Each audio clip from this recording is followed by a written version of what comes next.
Is it what you do or why you do it? So a few days ago, as I was coming back from Japan, I had a call with a friend while I was in the airport. And he's a coach. He's a professional coach, and he's been doing it for a bit of time. And we were just talking. He said, Scott, been struggling with the business for a while and having some issues and challenges. And I guess he would argue that I mentor him. I just think I'm someone who can take a step back and look at things and give him a different perspective. And so I asked him, I said, well, what are they buying? Are they buying what you do, or are they buying why you do it? And he paused for a moment and said, well, what do you mean? Right, and we know Simon Sinek, and he talks about this all the time, and I completely agree with his point. But what we're looking at, if we're a customer, is buying trust. And they've got to trust you. They got to believe in you. And so he does an awful lot of sharing that he is a coach.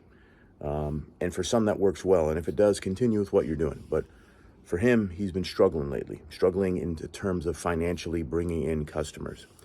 And so I offered him, I said, well, why don't you start telling them why you do this? Every day, once a week, share a video of you coaching. You don't have to necessarily show the customer.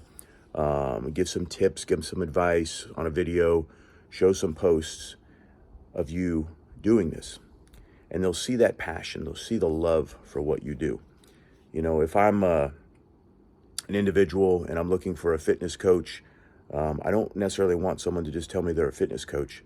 I want to see them doing it. I want to see that they're fit. I want to understand why they do that. Where's their passion? So you'll have to show me that you're doing this. And I kind of translated this and equated it to much of my transition. When I transitioned on the 7th of August of this year, retiring from the Marine Corps, the opportunities I was presented weren't because I was throwing a resume out there. Is because I had shown over time success in performing, and I showed a passion and why I was doing that. And so I had companies and organizations that wanted me to join, not what, but why. And I had that passion. I still do. And so if you find yourself struggling and you find yourself running your own company and you're a coach, fitness, any of these things, I'm just throwing these off the top of my head early in the morning. Maybe take the rest of the year and start thinking about your business model. And what are you selling? Are you selling what you do? I'll be honest, very few people care. There's a million coaches out there. There's a million gyms. There's a million different things out there on YouTube everywhere. You need to differentiate yourself, and you do that by showing a passion, by showing why you do this. All right?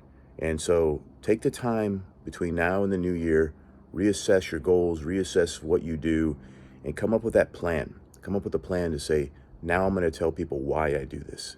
They buy the why, right? You know the story with the Zune and the iPod and why they ended up going with that MP3 player, and all the stories, right? And I agree, Simon Sinek really gets it, right? So start thinking about why you do things. Sell the passion. Look at 2024 as an opportunity to do great things, to increase your business, to increase revenue, to increase opportunities to serve your clients. That's the why. All right? Have a good day.